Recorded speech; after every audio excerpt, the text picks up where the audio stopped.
Bienvenue dans Radicalement Vivante, le podcast brut, vibrant et sans filtre pour les femmes qui veulent reprendre le pouvoir sur leur vie, leur corps et leur vérité. Je suis Julie, thérapeute et enseignante holistique, ancienne anorexique, mère après stérilité, femme libre après le chaos. Et ici, je te parle de ce qui traverse, brûle, libère, répare, pour t'aider à reprendre le pouvoir sur ta vie. Et aujourd'hui, on va commencer cash direct. La motivation est un mythe. Je sais, on nous a tous vendu cette idée que pour changer sa vie, pour lancer un projet, pour tenir une nouvelle habitude, il fallait être motivé. On t'a même certainement déjà dit, quand on veut, on peut. Il suffit de te motiver. Mais si c'était vrai, tu crois pas que tu aurais déjà changé ta vie?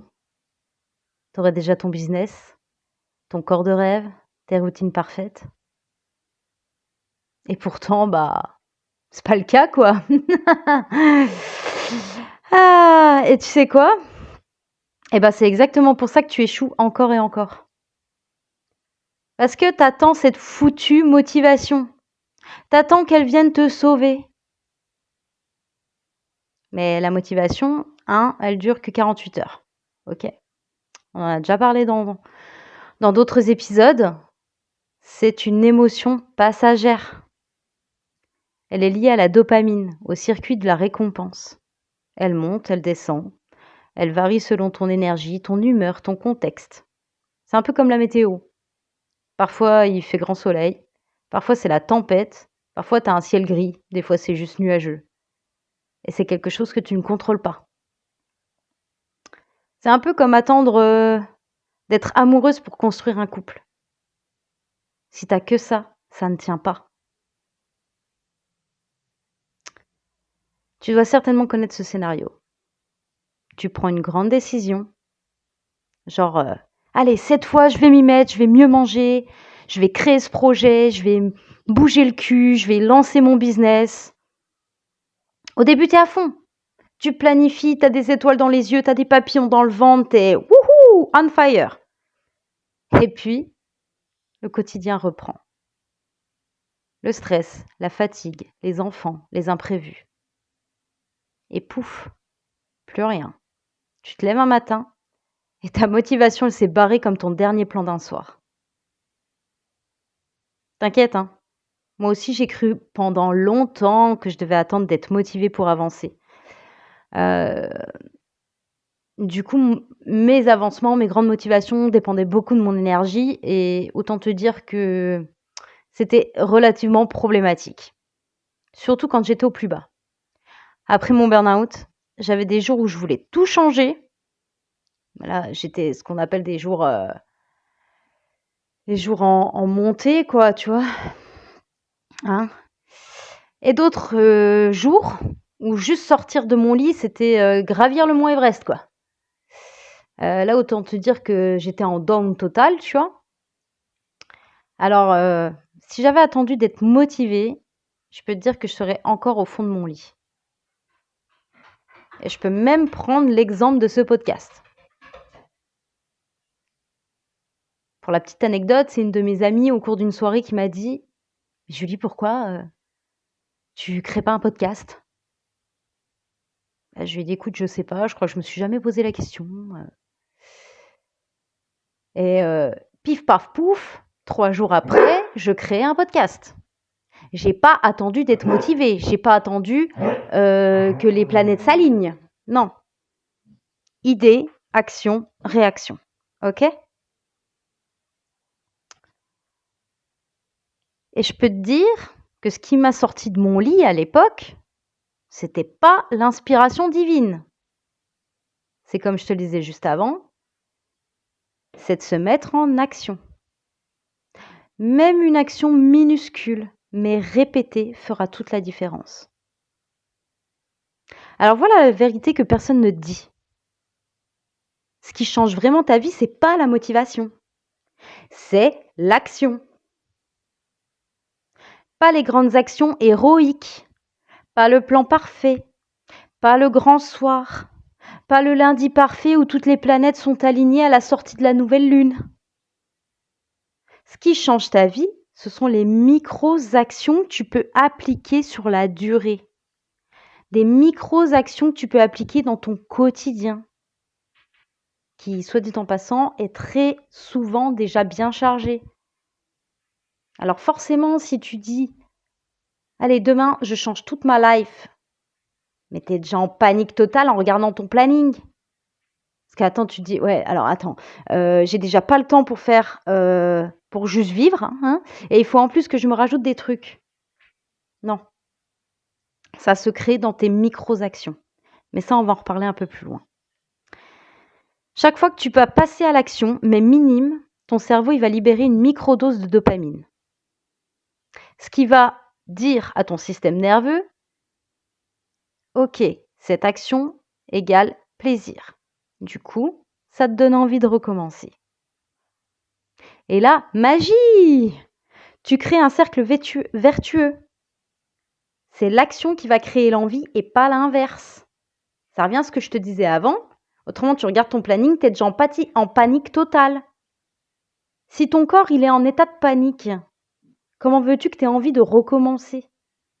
C'est pas possible, il bloque tout, c'est normal. Parce que son job, c'est de te protéger. C'est pas de te mettre en état d'alerte permanente. Je vais te donner un exemple concret. Tu veux te remettre au sport. Au lieu de te dire, bon allez, la semaine prochaine, c'est décidé, je vais courir 5 km 3 fois par semaine. Et là, tu regardes ton planning. Tu dis, ok, alors là, je vais réussir à le caser là. Je vais réussir à le caser là. Et je vais réussir à caser là. Mais ça aura été tellement difficile.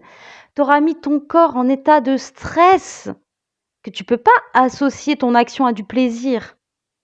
Donc du coup, tu n'as pas envie de recommencer. C'est neuroscientifique.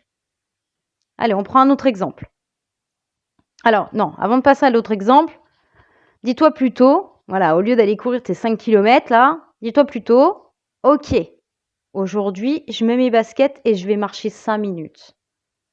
Tiens, aujourd'hui, au lieu d'aller à la poste en voiture, je vais y aller à pied. Tu vas aller à la poste à pied.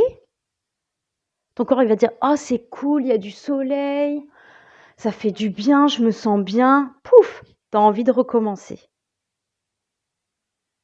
Je te donne un autre exemple. Tu veux écrire ton livre. Et là, tu es déjà en train de planifier. Ok, alors la semaine prochaine, je commence, j'écris mon premier chapitre. Là, tu es déjà dans l'énergie du « il faut que » et pas dans l'énergie de « je choisis de ». Hein, on l'a vu dans l'épisode précédent. Donc, qu'est-ce qui va se passer? Tu n'as pas associé à ton action à du plaisir, donc tu n'as pas envie de recommencer. Commence par écrire une phrase. Juste une, même juste le titre. Et le lendemain, t'en écris une autre. Ta régularité, elle battra, je vais y arriver, toujours ta motivation. Toujours. Alors, si tu veux bâtir ta vie, brique par brique, et pas avec un coup de baguette magique, c'est exactement ce qu'on fait dans The Shift, mon programme signature. On déconstruit ce besoin d'attendre le déclic ou le moment parfait.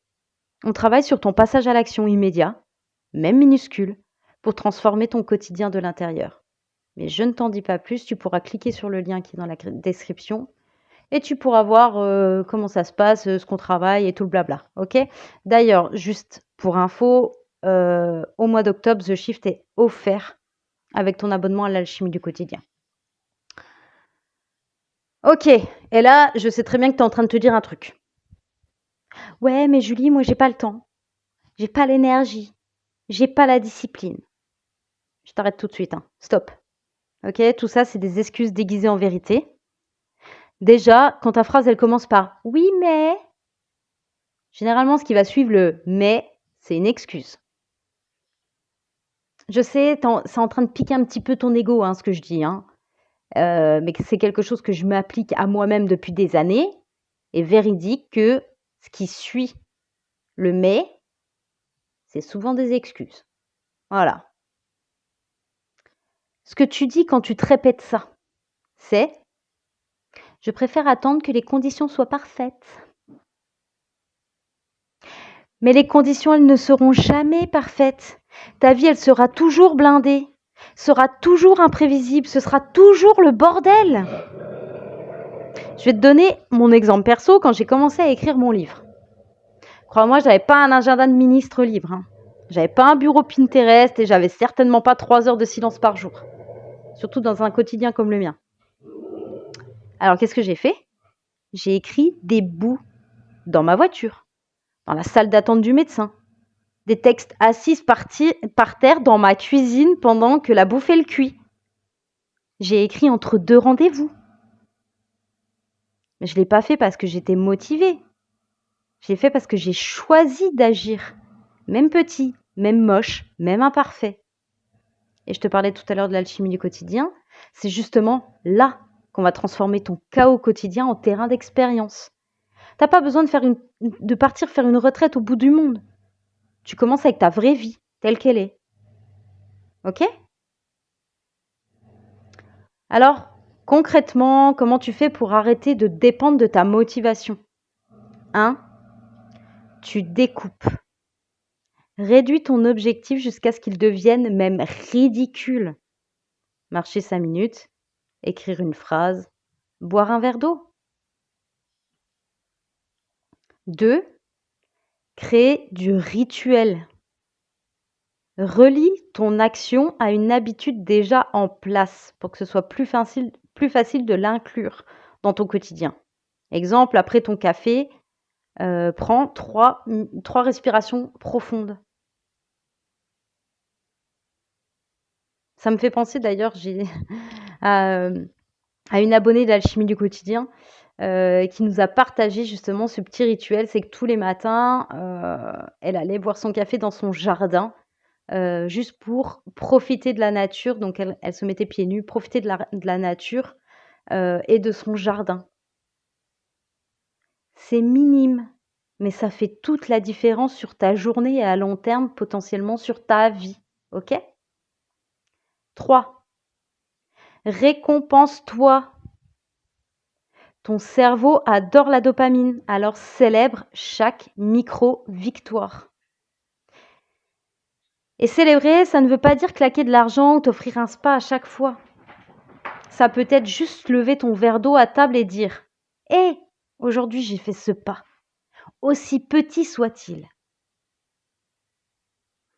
C'est reconnaître que tu as fait une avancée. Le fait de la verbaliser, tu la mets en avant, ok?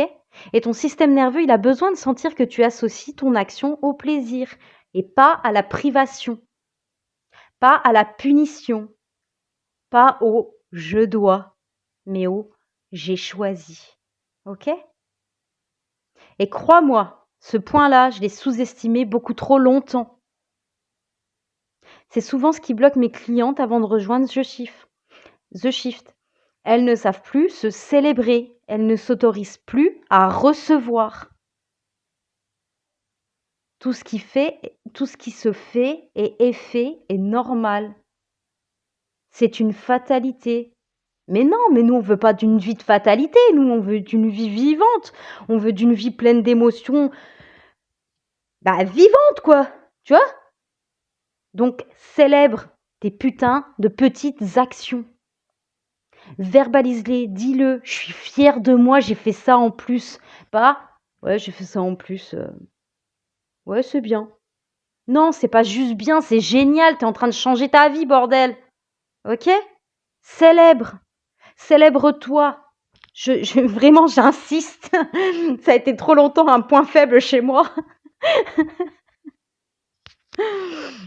Bon, je vais m'arrêter là. Mais retiens bien ça. La motivation, c'est comme une invitée surprise. Tu ne sais jamais quand elle débarque. Mais l'action, l'action, c'est ton levier, c'est ton vrai pouvoir. C'est ce qui t'ancre, te stabilise, te transforme. Et c'est pas sexy, c'est pas instagrammable, hein. Mais c'est ce qui fonctionne. Alors la prochaine fois que tu te dis « j'ai pas de motivation », souviens-toi, c'est normal. Elle n'est pas faite pour durer. Mais toi, par contre, tu peux durer. Parce que tu as un cerveau câblé pour l'action. Parce que tu peux choisir chaque jour de poser un petit pas de plus vers ton avancée perso. OK? Et ces micro-actions répétées, elles valent 1000 fois plus qu'un grand élan qui s'évapore en 2 jours. Et ce sont ces micro-actions répétées qui vont créer le changement. Je vais m'arrêter là pour aujourd'hui. Si cet épisode t'a parlé, si tu veux que d'autres femmes entendent ce message, aide-moi à le faire voyager. Like, commente, partage.